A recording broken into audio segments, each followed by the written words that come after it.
How did you find out about Mamma? Who told you she died?" "Years ago I asked Niall of Chirk to keep me informed of your welfare.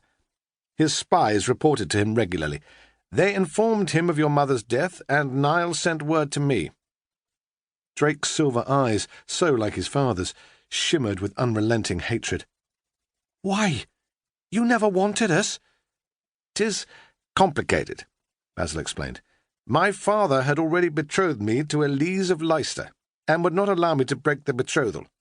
I have a wife and a son, a few months younger than you. 'Tis all you need to know. Go now, and pack your belongings." "Where are you taking me?" "To Castle Chirk. Waldo, my son and heir, is fostered with Niall of Chirk. In a few years he will become a knight, and you will be trained to become his squire." Drake gave his head a vigorous shake. "Nay, I want to be a knight."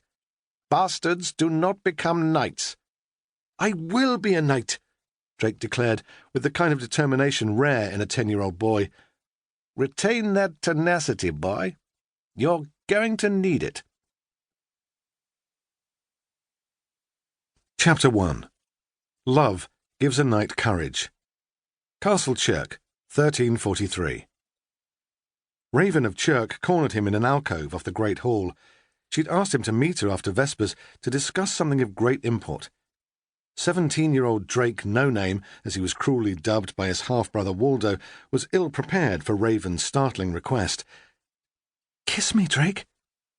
Drake gave Raven a teasing smile and easily held Niall's irrepressible 12-year-old daughter at bay. "You know I cannot. You are betrothed to Aric of Flint," Drake reminded her. "Boldness does not become you, Raven." "I will not wed Aric," Raven declared, with all the vehemence she could muster. "I want to marry you. Do you not like me even a little, Drake?" "Aye, Raven, but you know 'tis your sister I love. Daria is everything to me." "Daria is promised to Waldo," Raven declared. Drake lowered his voice. "Can you keep a secret?" Raven nodded, her green eyes wide with curiosity. "Daria and I are going to run away together," he confided. "Nay, you cannot," Raven cried, aghast. "Daria is but toying with you. She would never marry a man with neither land nor wealth to his name. She's but 14 and fickle. She does not love you as I do." An angry glow darkened Drake's silver eyes. "You are but 12, and wildly imaginative if you hope to marry me." She stamped her foot. "I am not imaginative. Daria is not the one for you." "What right do you have to tell me who is the one for me?" "Father would never allow it. You are naught but a squire in training. Waldo will earn his spurs soon, and he's heir to an earldom."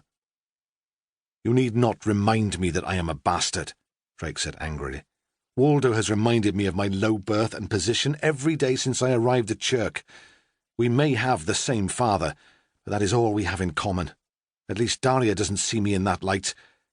"I urge you to think carefully before you do anything rash," Raven advised. "Daria is in love with love. She might consider running off with you, but to her it will be naught but a great adventure. Trust me when I say she will be relieved when father finds her and brings her home. You will be the one he punishes."